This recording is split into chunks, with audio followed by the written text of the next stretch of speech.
Hello students, welcome you all to Physics Links channel. तो आज हम लोग वेक्टर्स का लेक्चर नंबर 3 स्टार्ट करने जा रहे हैं, जिसमें कि कुछ टाइप्स ऑफ वेक्टर्स भी हम लोग पढ़ेंगे और कैसे उसको न्यूमेरिकल्स में अप्लाई करते हैं सॉल्व करने के लिए वो सीखेंगे। और बच्चों जो नेक्स्ट लेक्चर में पढ़ेंगे वेक्टर्स का, उससे रिलेटेड कुछ कैलकुलेशंस उसमें ज़रूरत पड़ेगा, तो वो आज मैं आप लोग को बताने वाला हूँ कि बिना कैलकुलेटर का, बिना कोई टेबल्स वगैरह देखे कैसे उसको हम कैलकुलेट कर सकते हैं। तो आज सीखेंगे और नेक्स्ट लेक्चर में अप्लाई करेंगे। प्लस एक और इन्फॉर्मेशन बच्चों कि 3 लेक्चर कंप्लीट होने के बाद फर्स्ट डीपीपी मैं रिलीज़ करूंगा, जो कि सारे डीपीपीज आप नीचे डिस्क्रिप्शन से डाउनलोड कर सकते हैं और उसको आप अटेम्प्ट करिए, फिर वीडियो सॉल्यूशन जो लाता हूं आप उसको फिर देखिए। ठीक है, इस तरह से क्या है कि कॉन्सेप्ट्स प्लस न्यूमेरिकल्स दोनों मिलाकर तैयारी करते चले जाइए, कहीं कोई दिक्कत नहीं आएगा। ठीक है, चलिए स्टार्ट करते हैं। फर्स्ट है जो क्या है, नेगेटिव ऑफ ए वेक्टर। इसका क्या मतलब हुआ? मतलब है कि कोई वेक्टर हो और उसका नेगेटिव कर दो।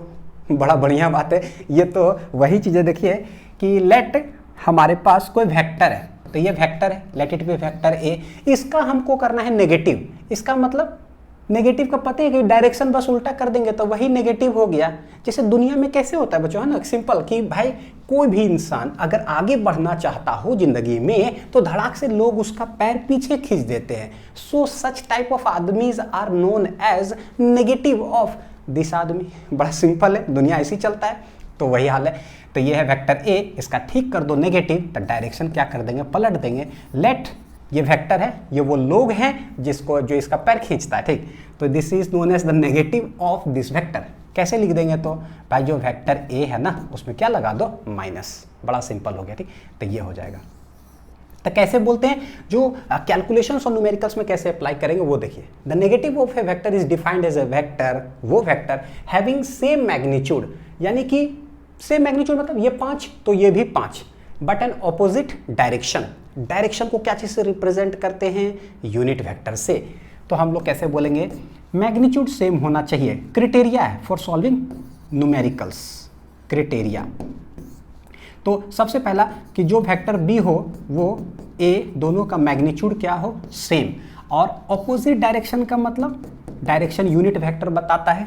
तो हम लोग बोलेंगे जो ये आदमी होगा ना बी कैप, जो नेगेटिव उसका बोलेगा वो डायरेक्शन उसका ठीक उल्टा होगा। पॉजिटिव नहीं, पॉजिटिव बोलेंगे तो ये आगे बढ़ रहा है तो वो भी चाहेगा आगे बढ़ो, गलत बात है ना, ऐसा नहीं है। तो ये अब इसको देखो सॉल्विंग कैसे करेंगे। हमको पता है कि यूनिट वेक्टर कैसे लिखते हैं, वेक्टर डिवाइडेड बाई मैग्नीट्यूड। पिछले लेक्चर में सब सिखा चुके हैं। ये हो जाएगा वेक्टर डिवाइडेड बाई क्या बोल देंगे, मैग्नीट्यूड। तो ये सारे क्राइटेरियाज होते हैं न्यूमेरिकल्स को सॉल्व करने के लिए। मैग्नीट्यूड सेम क्यों होना चाहिए? जैसे होता है ना कि आप थोड़ा सा आगे जिंदगी में बढ़े तो आपका थोड़ा सा नेगेटिव होगा, आप बहुत आगे जिंदगी में बढ़ोगे बहुत ज़्यादा नेगेटिव होगा, आप एकदम बढ़ गए तो एकदम खतरनाक नेगेटिव होगा। यानी मैग्नीट्यूड इक्वल वाइज होता है। आप जिंदगी में कुछ मत करो, कोई कुछ नहीं आपके बारे में बोलेगा। देख रहे हो कितना सिंपल है। आप जीरो, दुनिया भी जीरो आपके बारे में कोई कुछ बोलेगा ही नहीं। तो ये फंडा है बच्चों। देखिए जिंदगी में आगे आप भी है ना नाम कमाओगे, आगे बढ़ोगे, तो ये सब आपको झेलना पड़ेगा। तो अभी से ट्रेनिंग लेकर के रखना है ना। तो फिजिक्स तो सब कुछ दिखता है, कुछ भी लिखेंगे तो प्रैक्टिकल दुनिया से रिलेटेड होता है। ठीक, चलिए जीरो वेक्टर क्या होता है, और नल वेक्टर इसको बोल देंगे, और एम्प्टी वेक्टर या वॉइड वेक्टर भी कह सकते हैं, वॉइड VOID। तो उसको हम लोग बोलते हैं जीरो वेक्टर। सबसे पहला बात है कि भाई इसका जरूरत क्यों पड़ता है, तो ये देखते हैं कि हम लोग जानते हैं कि यूनिट डायमेंशन में भी पढ़े हैं, 5 रुपया में से 5 रुपया चला गया ना तो क्या बचेगा, जीरो। जीरो क्या हम लीटर लिख दे क्या, लीटर, चलो भाई लीटर बचेगा, ऐसा है क्या? नहीं, गलत है। रुपया में से रुपया जाएगा ना तो रुपया ही बचेगा, यानी दिस इज रॉन्ग। तो लिखना कैसे पड़ेगा, 5 रुपया में से 5 रुपया जाएगा तो जीरो क्या, रुपया ही बचेगा। तभी पता चलता कि अच्छा रुपया में से रुपया तो रुपया। अब बोलते हैं सर यहाँ रुपया बचा है क्या? बिल्कुल बचा है, डायमेंशनली तो वो तो लिखना ही पड़ेगा, लेकिन कितना रुपया, तो जीरो।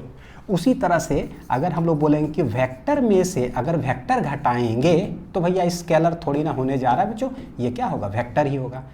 अब जैसे मान लीजिए कि वेक्टर ए है, यहाँ भी वेक्टर ए है, दोनों को हम कर दिए सब्ट्रैक्ट, तो हो क्या जाएगा, जीरो। A माइनस ए, कहानी खत्म। लेकिन क्या जीरो क्या, लीटर, केजी नहीं, वेक्टर माइनस वेक्टर। तो ये जीरो वेक्टर लिख दिया इसे, लेकिन इसको रिप्रेजेंट करने का जो तरीका होता है वेक्टर को आपको पता है क्या, कैसे रिप्रेजेंट करते हैं? एक एरो लगा दो बस आंसर। तो हम लोग बोलेंगे जो भी जीरो वेक्टर है तो it is denoted by it is denoted by zero के ऊपर वेक्टर। तो क्यों जरूरत पड़ा वो तो समझ में आया जब सेम चीज सब्ट्रैक्ट हो गया तो। अच्छा, वेक्टर का मैग्नीट्यूड हो जाएगा zero. What is the direction of zero vector, तो समझते हैं। मान लीजिए मैं यहाँ खड़ा हूँ, मैं बोलता हूँ कि 1 मीटर मैंने चला, तो मैं चलूंगा कहीं भी तो चलूंगा, किधर भी तो चलूंगा, चाहे इधर इधर इधर इधर किधर भी मैं चलूंगा तो मेरा कोई ना कोई डायरेक्शन तो हो जाएगा।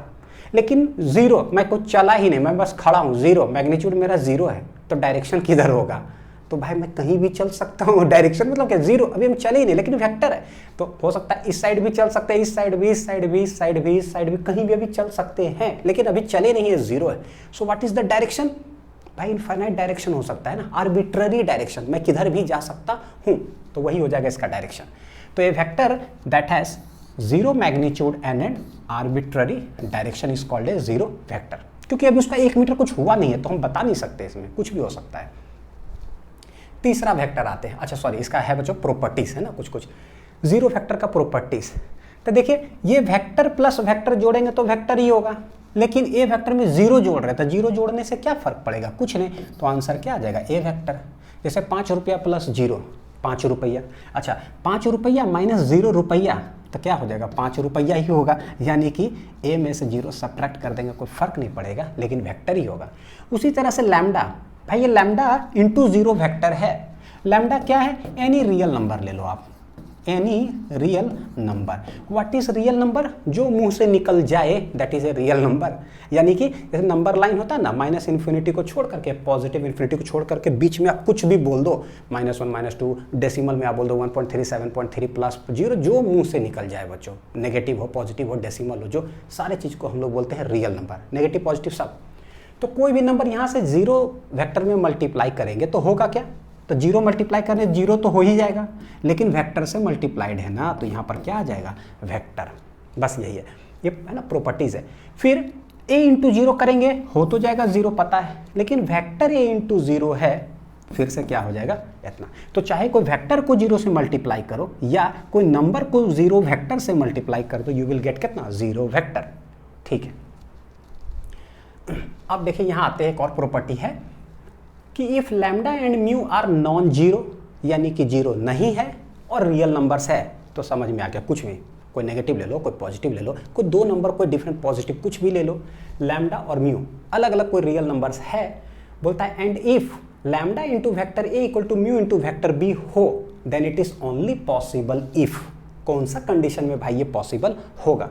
तो उदाहरण देखते जरा, ऐसे लिखा हुआ है ना, lambda vector A mu times vector B.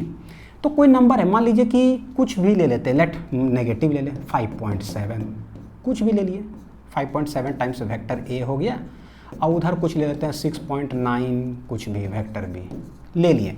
अब सवाल है कि कोई दो को अलग अलग नंबर लिए, लैम्डा और म्यू, क्या इतना इंटू वेक्टर ए इतना इंटू वेक्टर बी इक्वल है क्या?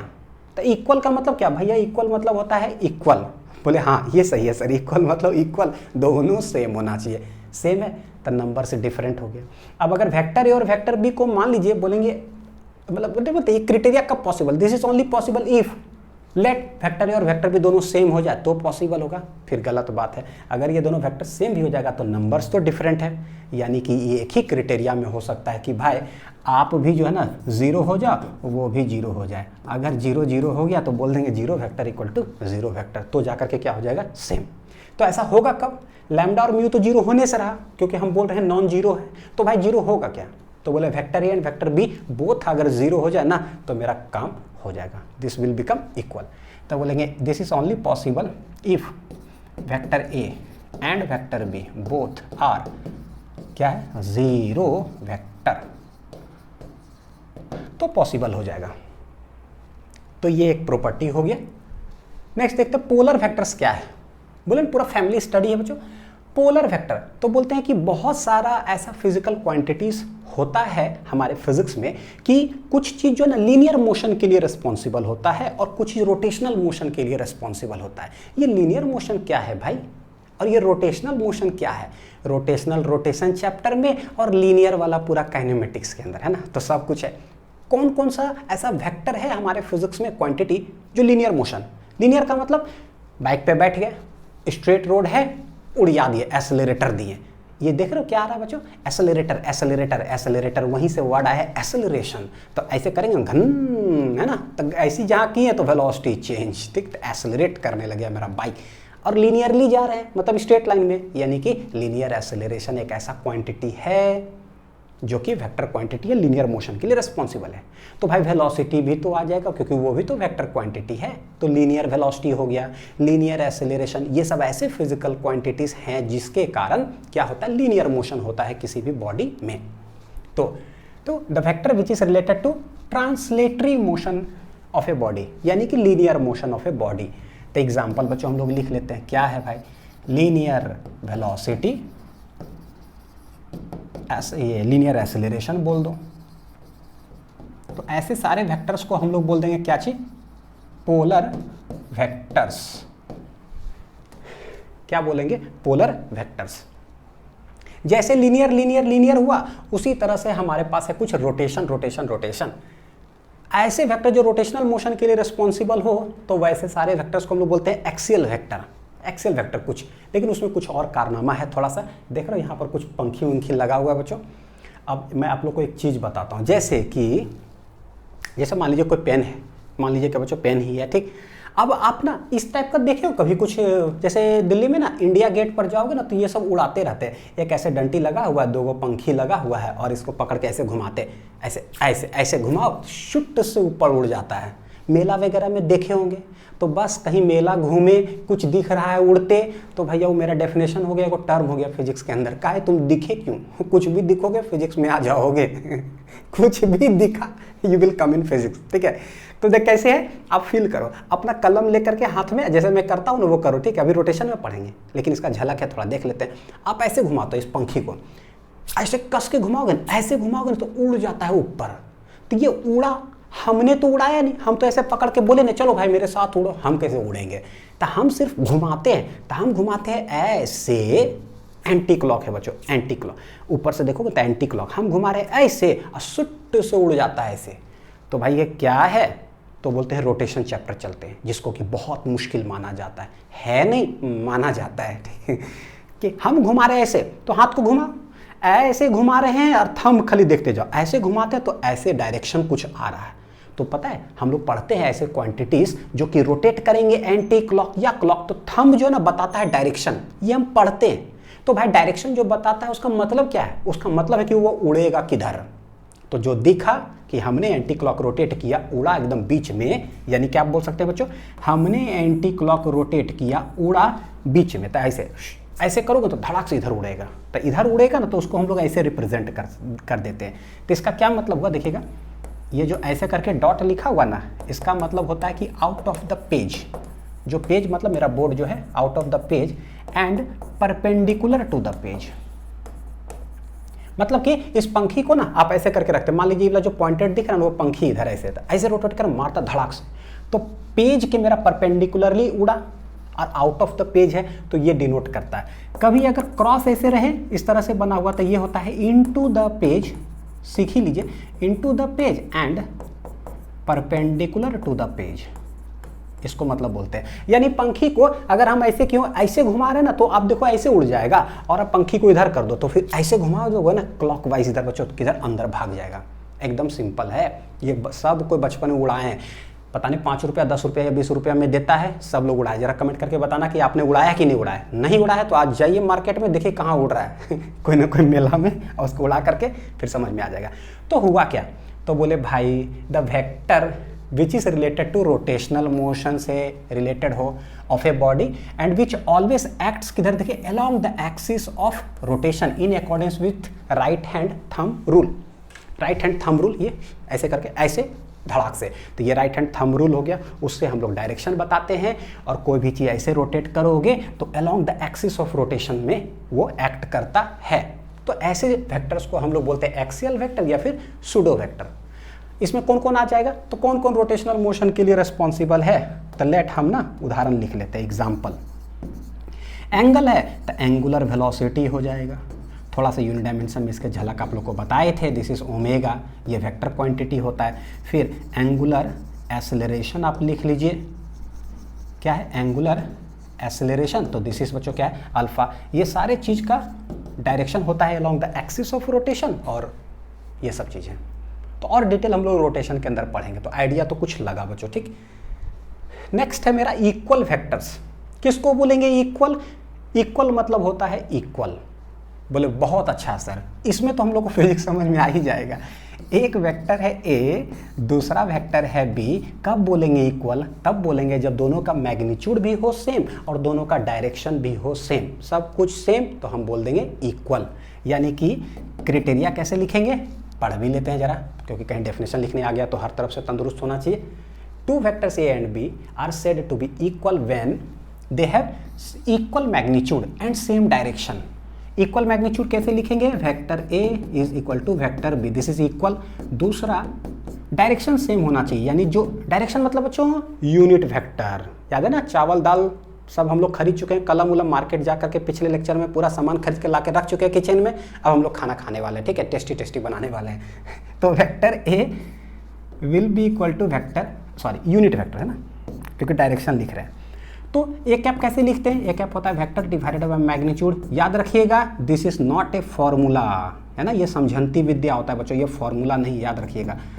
वेक्टर बी डिवाइडेड बाई, अच्छा एक बात मैं बोल ही देता हूँ यार, मेरे दिल में बहुत सारा बात रहता है।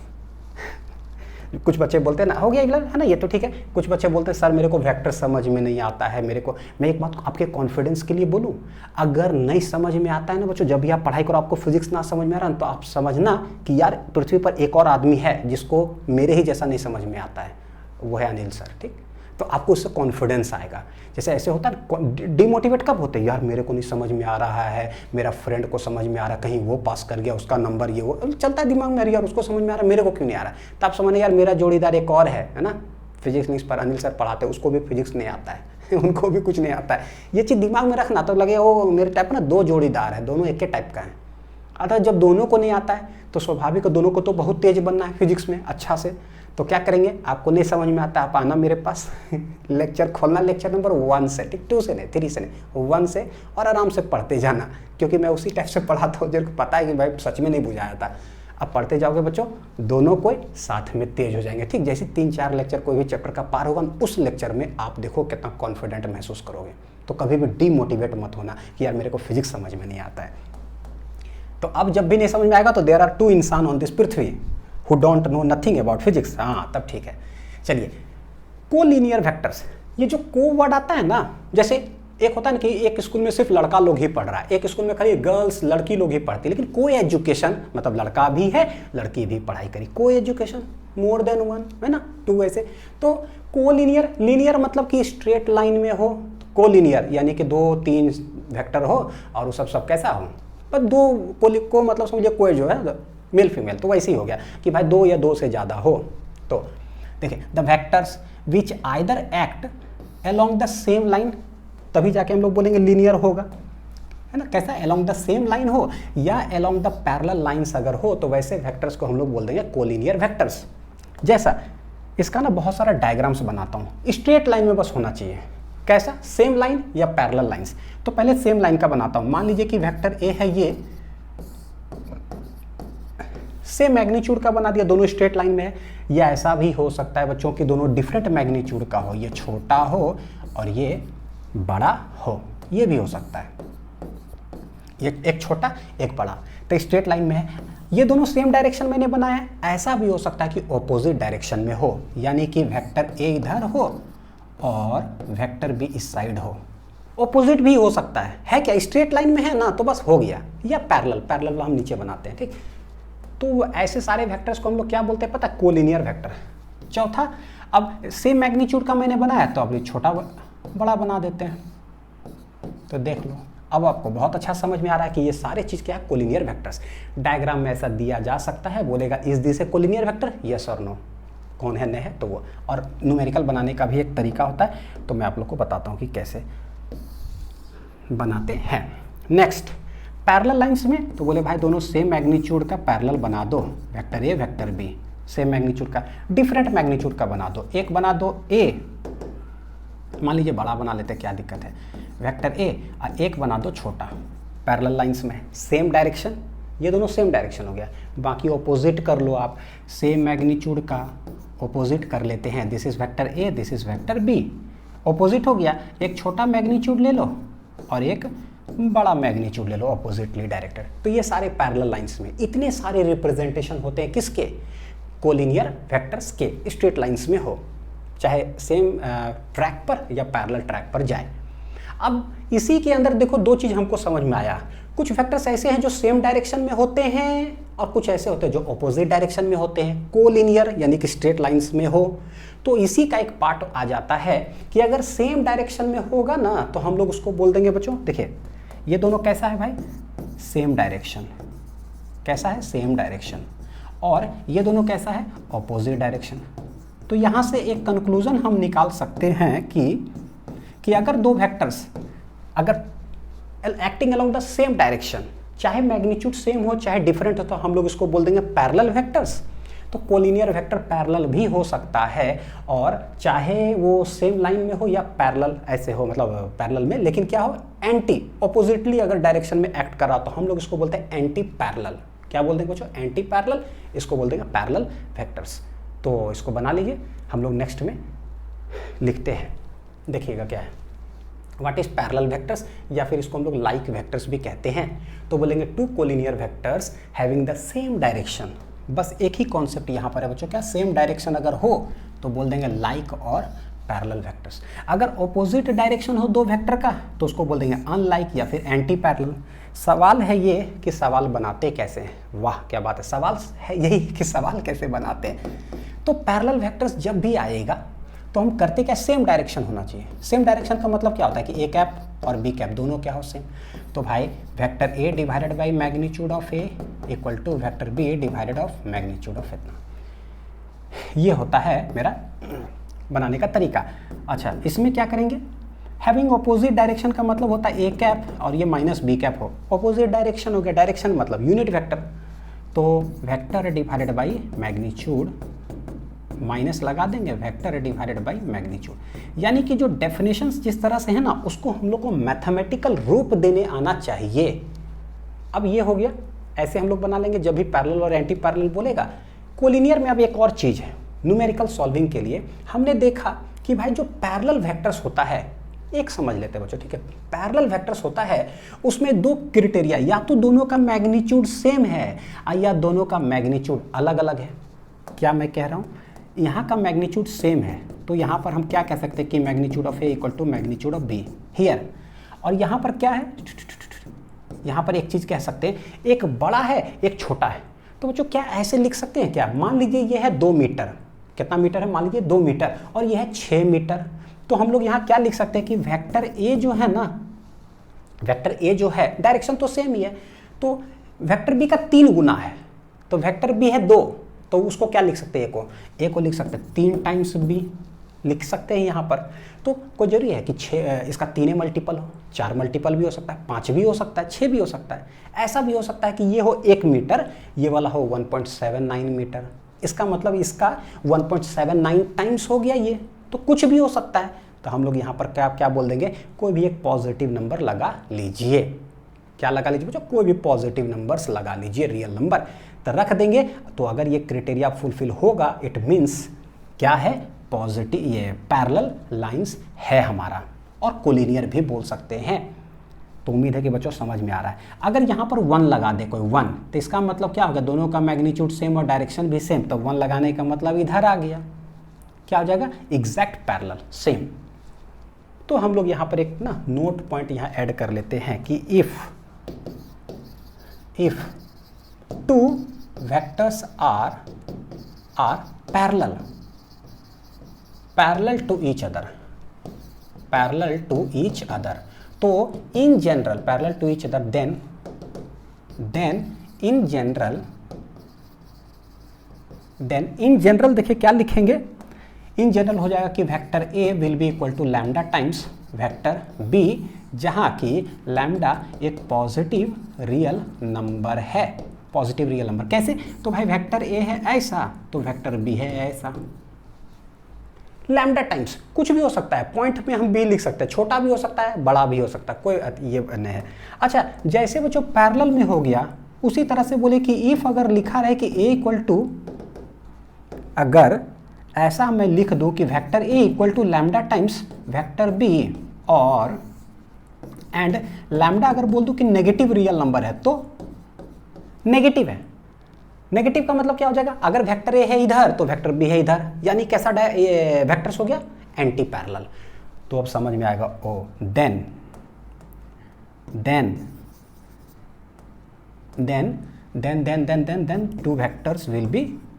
To vectors will be anti parallel. क्या हो जाएगा बच्चों, एंटी पैरेलल। तो ये एंटी पैरेलल हो गया। अब इस पर क्या करते हैं, वेरी इंपॉर्टेंट याद रखिएगा। अब इस पर ना हम सवाल बनाने की कोशिश करते हैं, देखते हैं। ये तो हो गया। हाँ, क्या है, टू वेक्टर्स ऐसा कुछ दिया हुआ है एंड ऐसा आर पैरेलल, बस। अब देखिए आई कैप प्लस जे कैप लिखा रहे तो इसका मतलब हम लोग समझते हैं कि कोई पॉइंट ऐसे हो और यहाँ 3,4 हो, तो भाई वेक्टर कैसे लिखते हैं बच्चों, बस ज्वाइन कर दीजिए। तो ओपी वेक्टर मेरा हो जाता है 3i कैप प्लस कितना 4j कैप। बड़ा सिंपल है। यानी कि what is point, point is a vector. अब क्यों 3 4 तो 3i cap plus 4j cap कर दो। 10th का नॉलेज उठा करके हम इसमें लगा रहे क्या, ये x कोऑर्डिनेट ये y कोऑर्डिनेट, यानी x में चले 3 y में चले 4, x में चले 3 y में चले 4, इस पॉइंट पर पहुंच गए। तो भाई चाहे वेक्टर पढ़ लो और चाहे पॉइंट पढ़ लो, तो कोई ये लाइन लिखिएगा मत एग्जाम में कहीं पे, ठीक, मन में। What is point, point is a vector, what is vector, vector is a point. कितना आसान हो गया इससे आसान तो क्या हो सकता है कि भाई। तो ऐसे अब 3 पॉइंट मतलब 3D, x y है मेरे पास, z भी, z बाहर है, 3 डायमेंशन में होगा तो भाई प्लस कुछ और लगा दो, क्या दिक्कत है ना। तो मेरे पास यहाँ पर बच्चों क्या सवाल में दिया हुआ कि दो वेक्टर्स पैरेलल हैं। वेक्टर P जो है मेरे पास दिया हुआ 2i cap minus B J cap plus 2k cap, और वेक्टर Q है i cap minus J cap plus k cap. हमारे पास बोला कि दोनों पैरेलल है, तो बोलते हैं कि इफ वेक्टर P जो है अगर पैरेलल होगा वेक्टर Q के, तो करते क्या है, तो हम लोग सीखे अभी कि P equal to lambda times Q कर दो बस। कभी पैरेलल हुआ lambda times, what is lambda, कोई नंबर है, हमको नहीं पता, सवाल बनाने का तरीका जो भी बता रहे थे। तो बोलो सर इससे क्या हो जाएगा, इससे ना एक पैरामीटर इसके अंदर देता है निकालने के लिए कि find the value of B। देख रहे हो, नहीं पता क्या है तो हम निकाल लेंगे, लिखते देखिए कैसे सॉल्व करते। तो 2i cap minus B J cap plus 2k cap इधर है, equal to lambda times Q क्या है, i cap minus J cap plus कितना है k कैप। जितने भी क्राइटेरिया लिख रहे हैं ना, कैसे डेफिनेशन को एक्सट्रैक्ट करते हैं, सारे डीपीपीस के अंदर बच्चों बहुत सारे सवाल आपको मिलेंगे, ठीक है, उसको फिर सॉल्व भी करेंगे तो सीखेंगे कॉन्सेप्ट भी। तो क्या करें, यहाँ है इक्वल टू है तो पहले इधर जो लिखा हुआ है, ठीक है, उस साइड भी खोल दो, लैम्डा इंटू आई कैप लैम्डा आई कैप, ये माइनस करें तो माइनस लैम्डा जे कैप प्लस लैम्डा के कैप। तो इक्वेशन 1 करना क्या रहता है, LHS और RHS को इक्वल कर दो, कोएफिशिएंट्स जो है उसको इक्वेट कर दो। क्यों, क्योंकि बीच में इक्वल लगा हुआ है। तो इस साइड है मेरा 2i cap minus B J cap plus 2k cap, बीच में इक्वल का मतलब क्या होता है, मैग्नीट्यूड भी इक्वल, डायरेक्शन भी इक्वल। तो आई कैप डायरेक्शन है तो यहाँ भी आई कैप डायरेक्शन है, तो इसके सामने जो मैग्नीट्यूड है इसके जो सामने मैग्नीट्यूड है, दोनों क्या हो जाएगा, सेम। क्यों, क्योंकि बीच में इक्वल है। तो बोलेंगे दोनों कंपेयर करेंगे तो देखिए आ जाएगा क्या, लैम्डा इक्वल टू आ जाएगा 2। खटाक से निकल गया ना, जो नहीं पता था। ऐसा ही सवाल बनाते हैं, ठीक। एक और चीज़ निकल रहा है, जे कैप का है यहाँ पर टोटल कितना, माइनस लैम्डा कोएफिशिएंट, तो यहाँ जे कैप का कितना है, माइनस बी। तो देखो ये माइनस माइनस चला गया तो लैम्डा इक्वल टू क्या आ जाएगा, बी।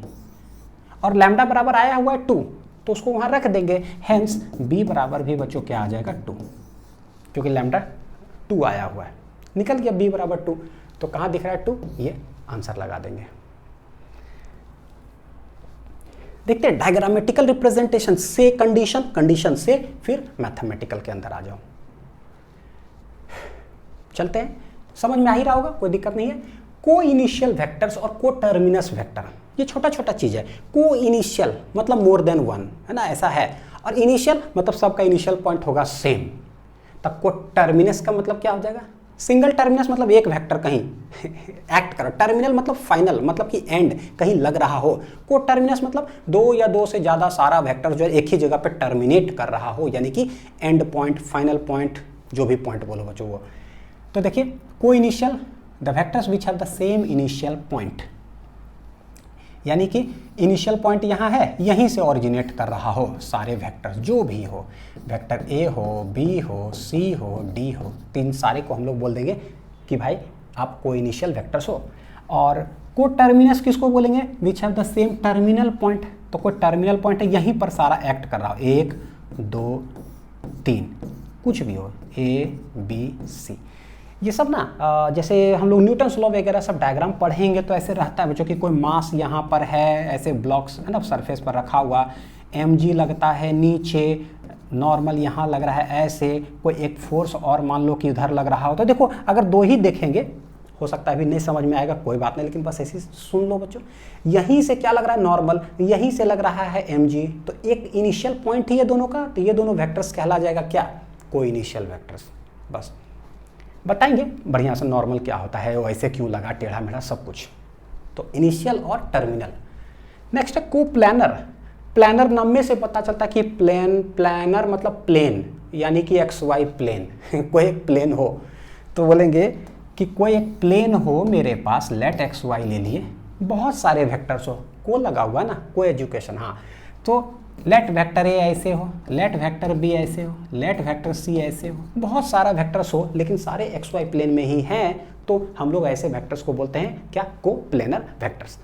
जब आगे वेक्टर्स का लास्ट में ना कुछ डॉट प्रोडक्ट क्रॉस प्रोडक्ट में पढ़ाऊंगा, वहाँ पर फिर से को प्लानर आएगा, और जो पढ़ेंगे क्रॉस उस पर एक कंडीशन आएगा जिस पर न्यूमेरिकल्स बनाते हैं, और सवाल बोलेगा कि इफ़ दिस वेक्टर्स आर को प्लानर, तो बताओ कि क्या। जैसे कैसे अभी पैरेलल लॉ बनाए थे, तो ये लास्ट में जा करके आएगा, तो अभी सीख कर रखिए, वहाँ अप्लाई करेंगे। इसी में कुछ मैथमेटिक्स लगेगा कि सब सेम प्लेन पर होगा, तो बताओ कि क्या।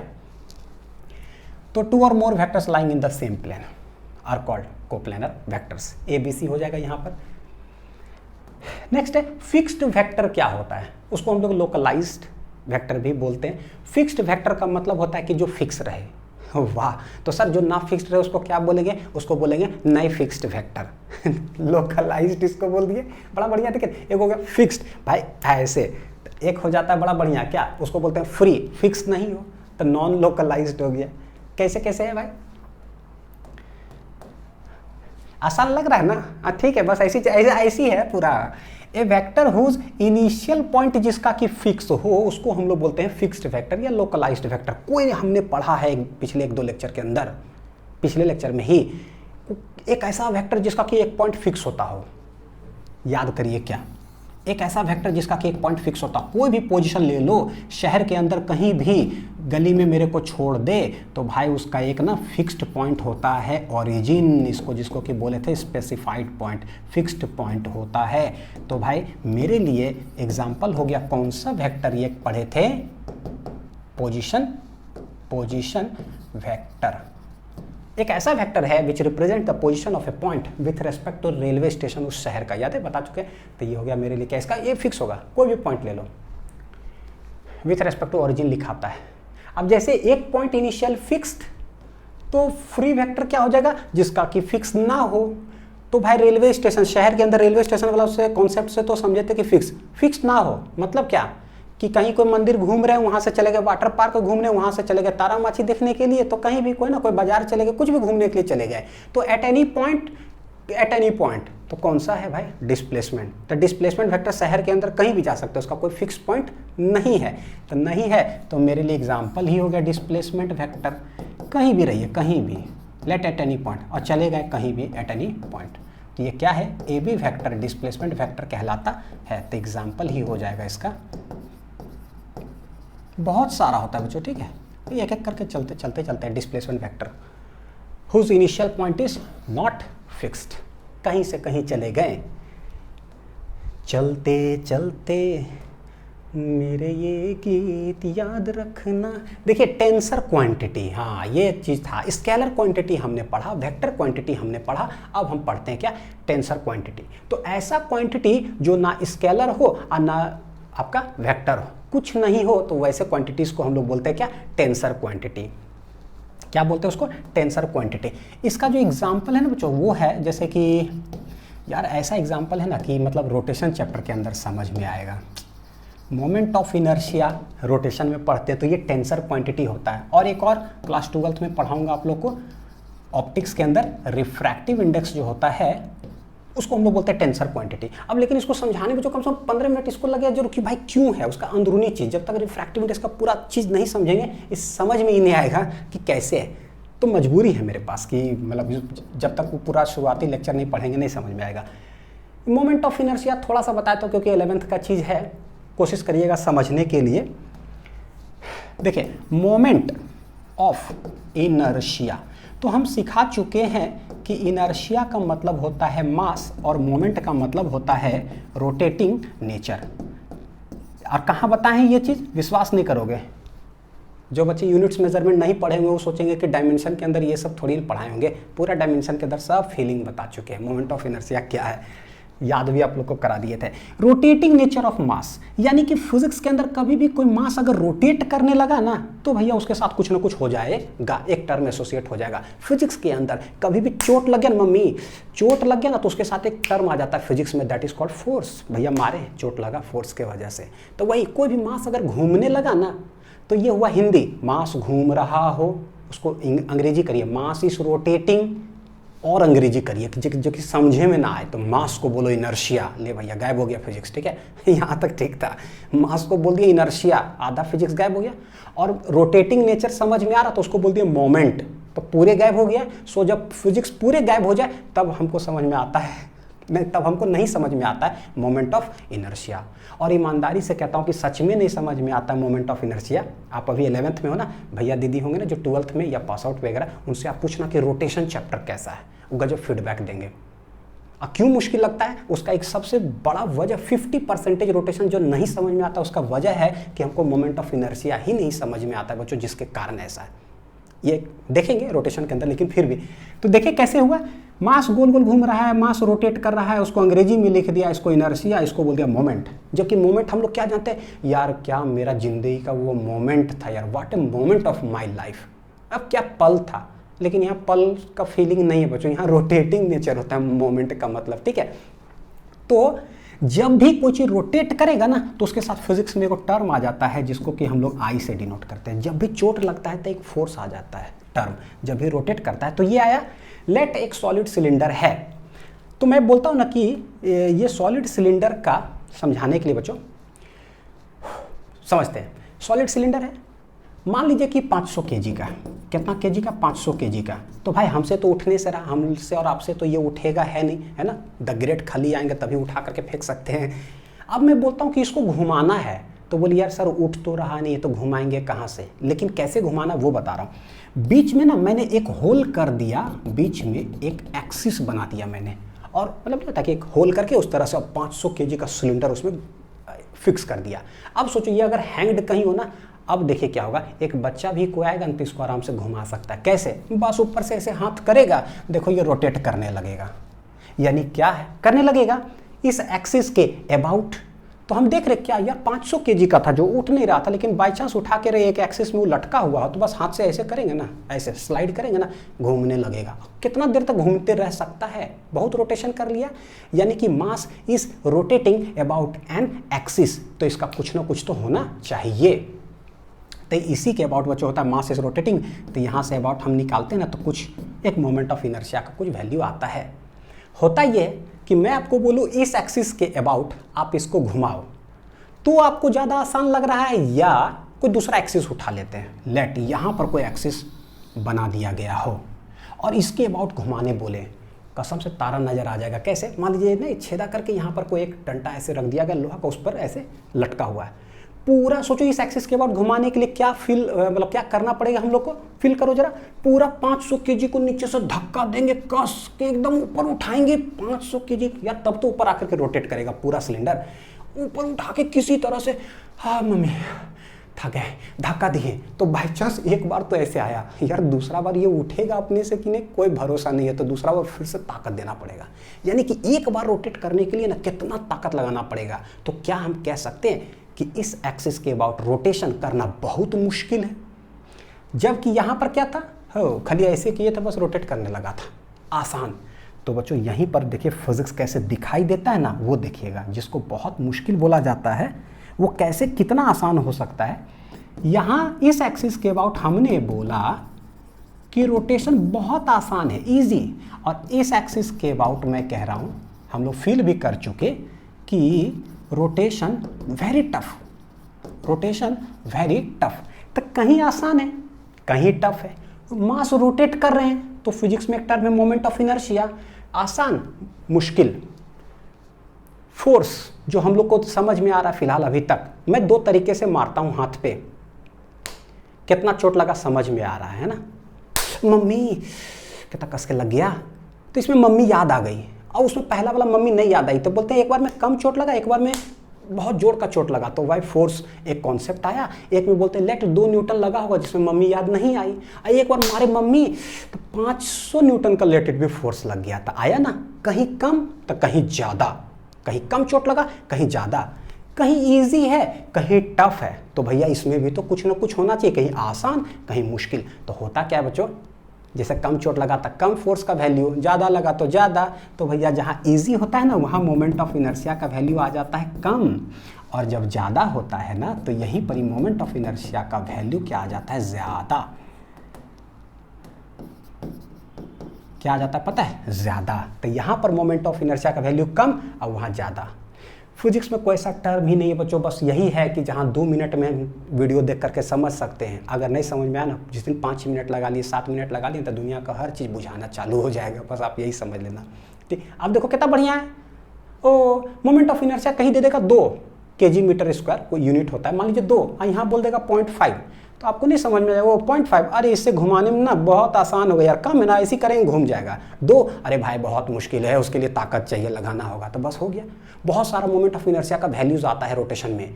तो आप देखते जाना जो सबसे कम है यानी उससे उसी बॉडी को रोटेट करना उस एक्सिस से आसान होगा, दूसरा एक्सिस था तो ज़्यादा मुश्किल, फिर मुश्किल मुश्किल, इस तरह से।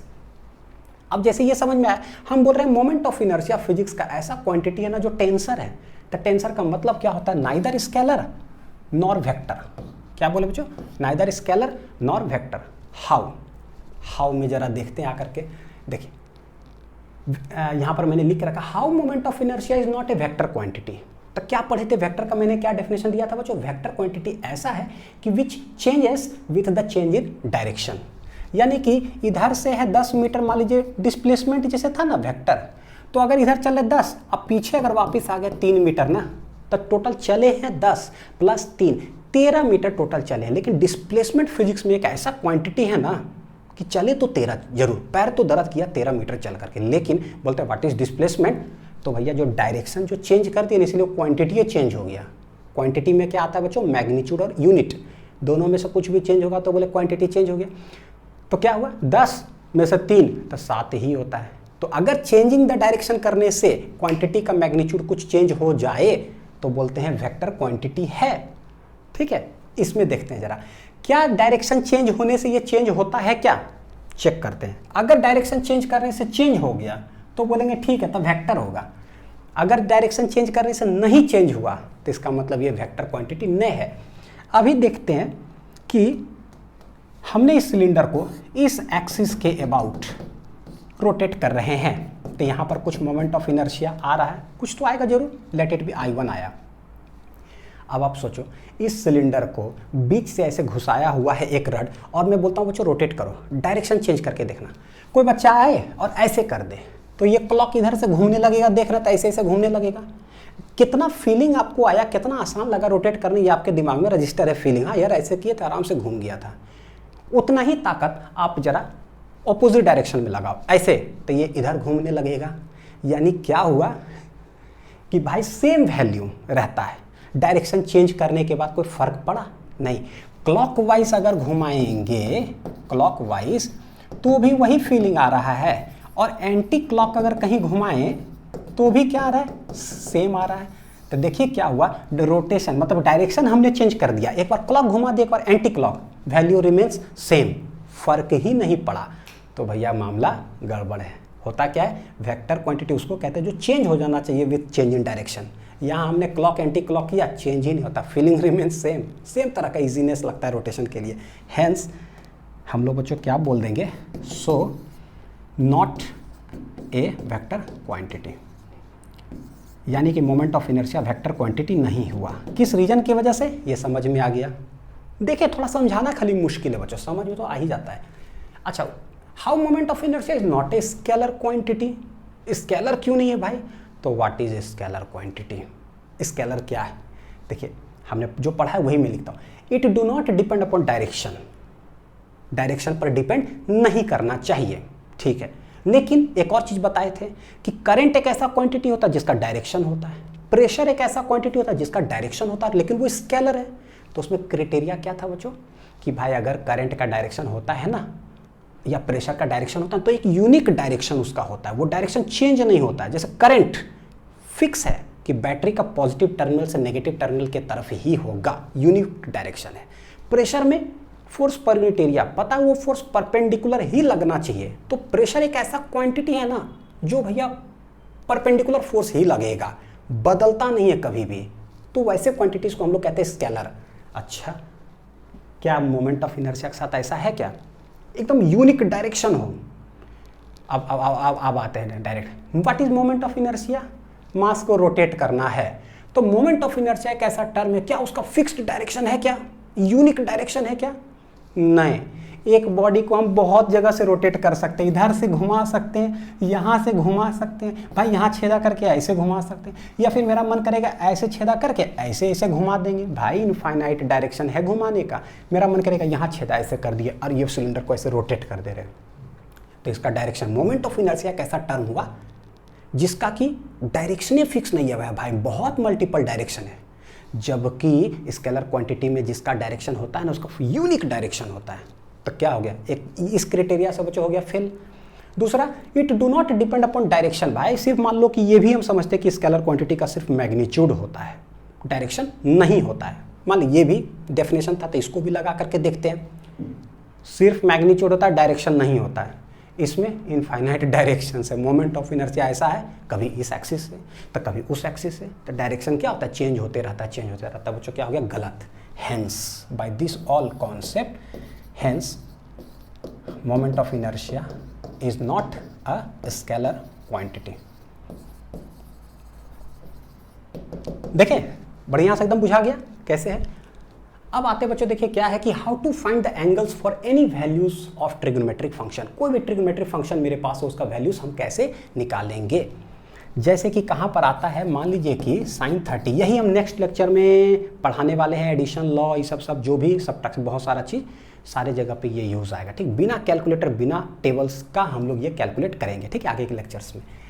तो लेक्चर सिस्टमेटिक देखिएगा तब कोई दिक्कत नहीं होगा, वरना क्या है ना बीच में ही छूट गया, फिर आगे वाला डायरेक्ट देखोगे तो बोलोगे सॉरी कैसे आप कैलकुलेट कर दिए, तो हम बोलेंगे पीछे पढ़ाए थे तो गड़बड़ हो जाता है। अब ट्रिग्नोमेट्री जो लिख रहा हूँ ये बेसिक मैथ्स में पढ़ाए हैं। तो sin 30 का वैल्यू होता है 1/2। तो मेरे को कोई बोल देना कि sin 30 बताओ तो बोल देंगे 1/2, लेकिन ये फिजिक्स में ना अभी आगे जो पढ़ाएंगे उसमें ऐसा नहीं आता है। उसमें आता है कि sin थीटा कुछ आ जाएगा, आप कोई कैलकुलेट करके ना इस तरह से आया 0.5, तो सवाल पूछता है कि थीटा बराबर क्या, क्वेश्चन इस तरह से आता है। तो बोले यार हमेशा कुछ कैलकुलेट करेंगे बच्चों तो डेसिमल में ना बड़ी गंदा मतलब नंबर्स आता है, 0.57963 कुछ भी आ गया। अब बोलता है थीटा बराबर क्या, तो हम तो कुछ ही जानते हैं, 0 डिग्री 30 डिग्री 45 60 और 90 यही सब जानते हैं। तो किसी भी एंगल्स का कैसे निकालें तो वो तरीका सीख लीजिए, ठीक है, शॉर्ट ट्रिक में बताता हूँ आप लोग को। तो मान लीजिए कि तो इसका मतलब जो भी नंबर्स यहाँ पर है ना बच्चों, सबसे पहले हम लोग उसको कन्वर्ट करेंगे डेसिमल्स के अंदर, क्योंकि क्वेश्चन सवाल बहुत गंदा आता है। लेट आ गया cos थीटा इक्वल टू 0.7934564321 जो लिख दीजिए भैया, थीटा बराबर पूछता है कि क्या, तो हम क्या करें। और मेरे पास 4 से 5 सेकेंड ही रहता है आंसर लाने के लिए, तो देखते हैं कि कैसे लिखेंगे।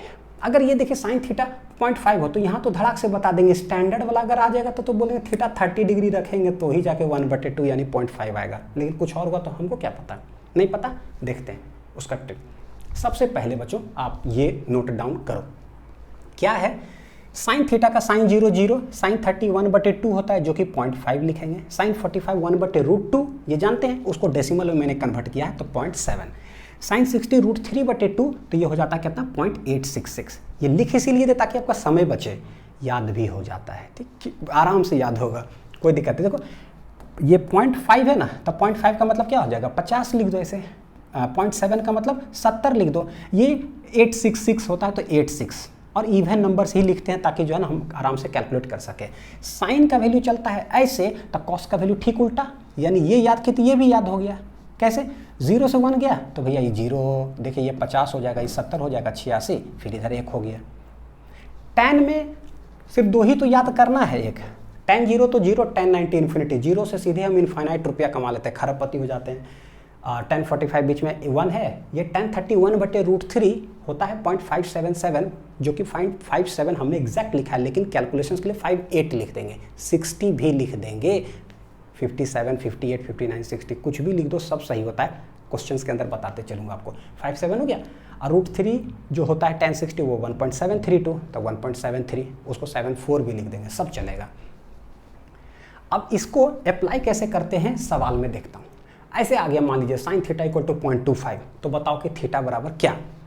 तो हम बोलेंगे सबसे पहले कि भाई sin 0 होता है 0, sin 30 होता है 1/2 यानी कि 0.5 यानी कि 50।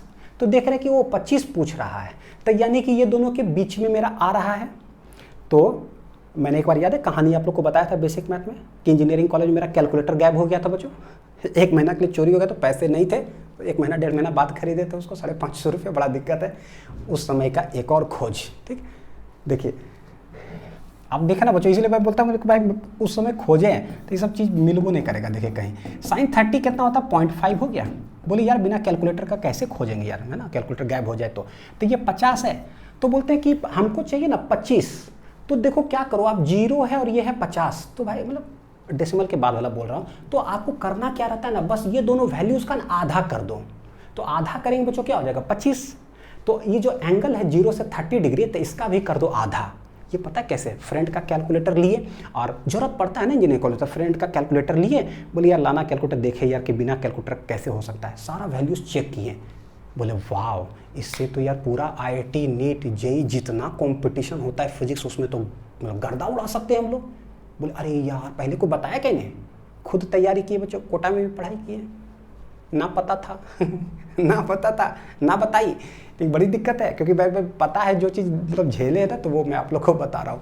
तो वो चीज़ यहाँ है, अब सीखो, मज़ा लो, खुद पढ़ें या ड्रॉप भी लिए, ये सब पता नहीं चला, जब पता चला तो बोला अच्छा अब मैं टीचर बनूंगा तो मैं अपने बच्चे लोग को सिखाऊंगा, ठीक। तो ये देखिए क्या करना है आपको, सिर्फ इसका आधा कर दो, तो ये है 50, 50 का आधा कितना हो जाएगा बच्चों 25, ठीक है। तो यहाँ पर कितना है, यह है 30, 30 का आधा कितना होगा 15, यानी कि sin 15 डिग्री का मान हो जाएगा पता है कितना, √0.25। तो हम धड़ाक से बोल देंगे थीटा बराबर हो जाएगा कितना डिग्री, 15 डिग्री। अब देखो बता रहा हूँ, ये जो तरीका है ना, आधा आधा, इधर भी करो आधा तो इधर भी करो आधा, तो हमारी बाधा हो जाएगी दूर। अरे एक मूवी है ना बच्चों, ये कौन सा मूवी, अक्षय कुमार का, भूल भुलैया मूवी देखे हो, तो उसमें बोलता है ना कि राधा को बाधा हुई है, तो भाई हमारी हुई है आधा, इसीलिए हमारी दूर हुई है बाधा ठीक है, हमारी हर, क्योंकि आधा आधा का कॉन्सेप्ट से कितना ट्रिक है फिजिक्स में यार, हमारी हुई है आधा, इसीलिए हमारी दूर हुई बाधा, ठीक। तो हाँ, तो अच्छा और भी कुछ अगर बोल दे, तो मान लीजिए ऐसा कोई सवाल बोल देता कि पता है क्या, sin θ = चलो भाई इसका भी आधा कर लो, तो 25 का आधा कितना होता है 12.5, 12.5 मतलब कि कितना आएगा 0.125। तो बोलता है ना कि थीटा बराबर क्या, तो हम बोलते हैं यहाँ से यहाँ कितना है टोटल 15 डिग्री, इसका आधा किया तो 12.5 आया, इसका आधा करो तो कितना आएगा, 15 का आधा 7.5, तो पता है खटाक से मार देंगे कितना आ जाएगा 7.5 degree answer.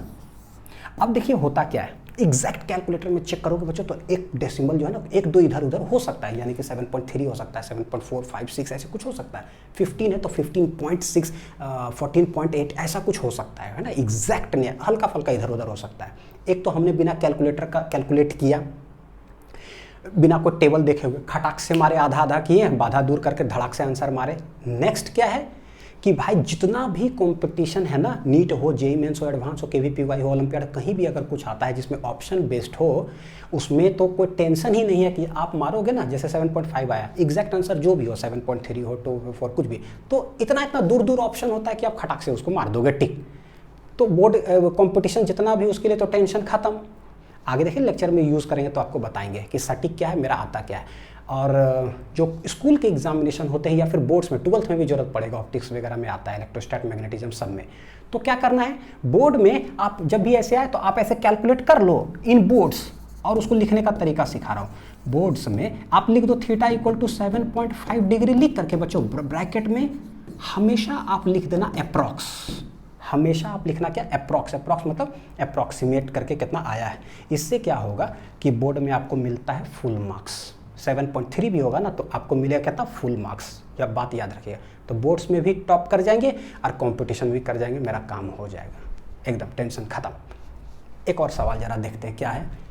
cos theta equal to 0.78 बताओ कि क्या।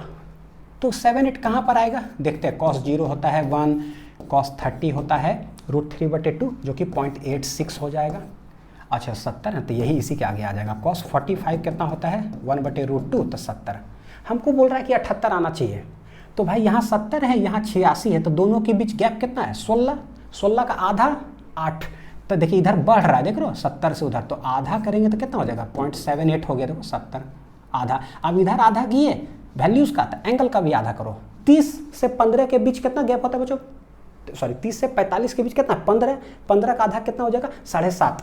तो 7.5 इसमें जोड़ दो तो कितना हो जाएगा 37.5 डिग्री, क्योंकि एंगल तो ऐसे ही बढ़ रहा है ना, 0 30 ऐसे ऐसे ऐसे करके 45। तो 30 से ही दोनों के बीच में क्या कर देना है, हाफ।